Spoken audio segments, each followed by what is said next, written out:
You ask Tiger to calculate. This deals with linear inequalities with one unknown. The final result is b greater than 7. Let's solve it step by step. Group all constants on the right side of the inequality. Add 10 to both sides.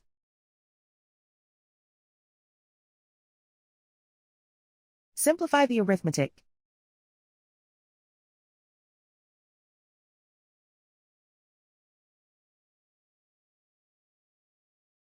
Isolate the b. Divide both sides by -5.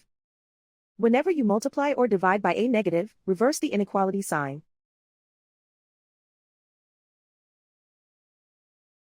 Cancel out the negatives.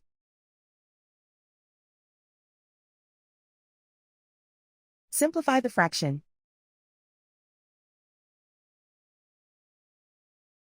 Cancel out the negatives.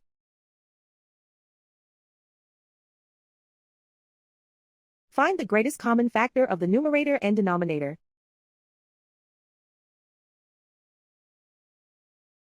Factor out and cancel the greatest common factor.